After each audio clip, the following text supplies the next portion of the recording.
आप सभी भक्तों का मेरे YouTube चैनल राधे कृष्ण में हार्दिक स्वागत। फाल्गुन अमावस्या कब है? फाल्गुन अमावस्या व्रत कथा। फाल्गुन का महीना हिंदू पंचांग के अनुसार साल का अंतिम महीना होता है। इसके बाद आने वाले चैत्र महीने से हिंदू नव वर्ष प्रारंभ हो जाता है। फाल्गुन माह के कृष्ण पक्ष की अंतिम तिथि को फाल्गुन अमावस्या मानते हैं, जो कि 2024 में रविवार 10 मार्च को पड़ रही है। फाल्गुन अमावस्या महाशिवरात्रि के पर्व के बाद आती है और हिंदू वर्ष की अंतिम अमावस्या होती है।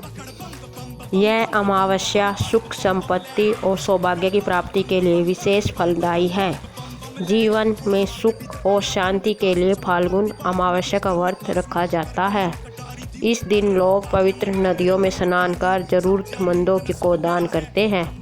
यह अमावस्या पितरों को मोक्ष दिलाने वाली होती है, इसलिए इस दिन पितरों की शांति और पूर्वजों का आशीर्वाद प्राप्त करने के लिए तर्पण और श्राद्ध भी करते हैं। साल भर में 12 अमावस्याएं आती हैं। यदि निरंतर में प्रत्येक अमावस्या को आप पितरों हेतु श्राद्ध नहीं कर पाते तो कुछ अमावस्याएं विशेष तौर पर सिर्फ श्राद्ध कर्म के लिए शुभ मानी जाती है। फाल्गुन मास की अमावस्या उन्हीं में से एक है। फाल्गुन अमावस्या व्रत कथा। माना जाता है कि जो व्यक्ति फाल्गुन अमावस्या के दिन व्रत रखता है उसके जीवन में कोई समस्या नहीं आती और सुख समृद्धि में वृद्धि होती है। इस दिन पितरों का पूजन करने का भी विधान है। अमावस्या पर पितरों का पूजन करने से उनका आशीर्वाद मिलता है और उनकी आत्मा को शांति मिलती है। मान्यताओं के अनुसार आज के दिन गंगा में डुबकी लगाने और दान करने से कई गुना पुण्य फल की प्राप्ति होती है। एक दीन ब्राह्मण परिवार था जिसमें पति, पत्नी और उसकी एक पुत्री थी। उनका जीवन सामान्य चल रहा था। वर्ष बीतते गए और पुत्री भी धीरे धीरे बड़ी होने लगी। बढ़ती आयु के साथ उसमें स्त्रियों के गुणों का विकास होने लगा। वह अत्यंत ही सुंदर, सुशील और सर्वगुण संपन्न थी, लेकिन गरीब होने के कारण उसका विवाह नहीं हो पा रहा था। एक दिन उस ब्राह्मण के घर एक साधु महाराज पधारे। ब्राह्मण पुत्री की सेवा से साधु महाराज का मन बहुत प्रसन्न हुआ और उन्होंने कन्या को लंबी उम्र का आशीर्वाद दिया, लेकिन यह भी बताया कि उसके हथेली में विधवा योग है। इस बात से चिंतित होकर ब्राह्मण परिवार ने साधु से उपाय पूछा। तब साधु ने कुछ देर विचार करने के पश्चात अपने ध्यान के आधार पर बताया कि कुछ दूरी पर एक गांव में सोना नाम की धोबिन जाति की एक महिला अपने बेटे बहू के साथ रहती है, जो बहुत ही संस्कारों से संपन्न तथा पति परायण और निष्ठावान है। यदि यह कन्या उसकी सेवा करे और उसके विवाह में वह महिला अपनी मांग का सिंदूर लगा दे तो इस कन्या का विधवा योग मिट सकता है। साधु ने यह भी कहा कि वह महिला कहीं आती जाती नहीं है। यह बात सुनकर ब्राह्मणी ने अपनी बेटी से धोबिन की सेवा करने की बात कही। अगले दिन कन्या प्रातःकाल उठकर सोना धोबिन के घर चली गई और फिर प्रतिदिन वह धोबिन के घर की साफ सफाई और अन्य सारे कार्य कर अपने घर वापस आ जाती। एक दिन सोना धोबिन अपनी बहुओं से पूछती है कि तुम तो सवेरे उठकर सारे काम कर लेती हो और पता भी नहीं चलता। तब बहू ने कहा, माँ जी, मैंने तो सोचा कि आप ही प्रातः उठकर सारे काम खुद ही ख़त्म कर लेती है। मैं देर से उठती हूँ। इसके बाद दोनों सास बहू निगरानी करने लगी कि कौन है जो सवेरे ही घर का सारा काम करके चला जाता है।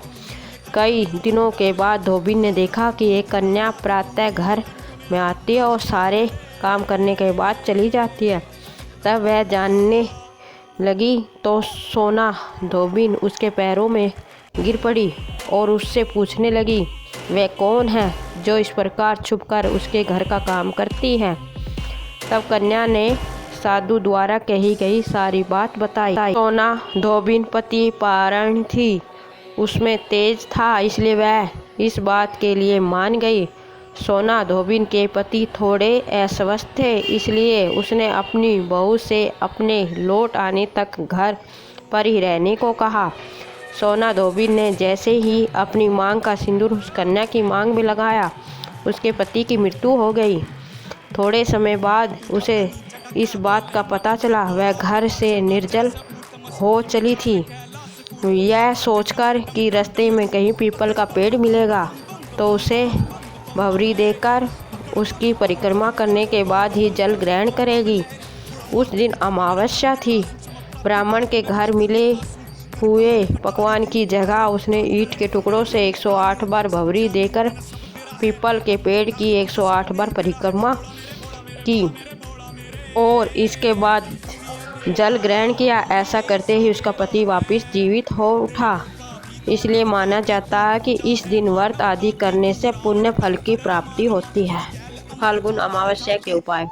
फाल्गुन अमावस्या पर भगवान शिव की आराधना करें। नियम पूर्वक शिव सहस्त्रनाम या शिव के पंचाक्षरी मंत्र का पाठ करने से शनि के प्रकोप का भय चला जाता है और सभी बाधाएं दूर होती है। साथ ही इससे पितृ भी प्रसन्न होते हैं।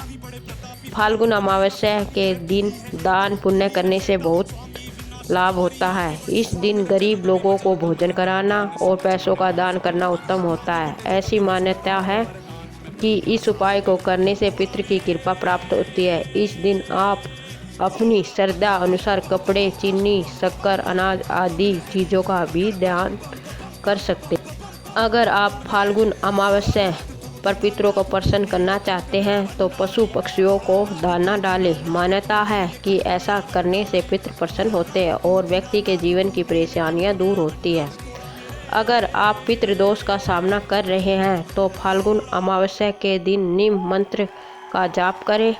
ऐसा माना जाता है कि इस उपाय को करने से पितृ दोष से छुटकारा मिलता है और पितृ प्रसन्न होकर आशीर्वाद देते हैं। फाल्गुन अमावस्या के दिन पवित्र नदियों में स्नान, जप, तप और दान करने का विधान है। इसलिए इस दिन पवित्र नदी में स्नान करें और विशेष चीज़ों का दान करें। इसके बाद सूर्य देव को जल अर्पित करें। इस दिन पितरों की मोक्ष की प्राप्ति की प्रार्थना करें।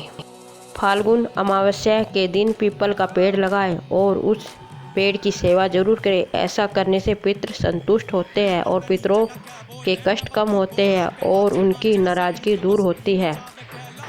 इस अमावस्या के दिन संपूर्ण गीता पढ़ना संभव नहीं है तो 7वें अध्याय का पाठ जरूर करें। इस दिन पीपल के पेड़ पर मीठा जल अर्पित करें और सरसों के तेल का दीपक जलाएं। ऐसा करने से पितरों द्वारा मिलने वाले कष्ट दूर होता है। फाल्गुन अमावस्या पर क्या नहीं करना चाहिए। फाल्गुन अमावस्या पर रात में सुनसान जगह जाने से बचें। ऐसे स्थानों पर नकारात्मकता शक्तियों का प्रभाव बढ़ जाता है। फाल्गुन अमावस्या के दिन किसी दूसरे के घर का खाना खाने से बचना चाहिए, इससे पुण्य फल समाप्त हो सकता है। फाल्गुन अमावस्या के दिन गुस्सा करने से बचना चाहिए, इस दिन लड़ाई झगड़ा करने से भी बचें। फाल्गुन अमावस्या पर नए कपड़े, झाड़ू आदि खरीदने से बचें, इस दिन कोई भी शुभ काम करने से बचना चाहिए। फाल्गुन अमावस्या के दिन नाखून नहीं काटना चाहिए, ऐसा करने से धन की हानि होती है। फाल्गुन अमावस्या के दिन पैसों का लेन देन करने से बचें, इससे आर्थिक परेशानी बढ़ सकती है। आपको मेरा वीडियो कैसा लगा कमेंट बॉक्स में ज़रूर बताएं। मेरे वीडियो को लाइक, शेयर व सब्सक्राइब करें। धन्यवाद।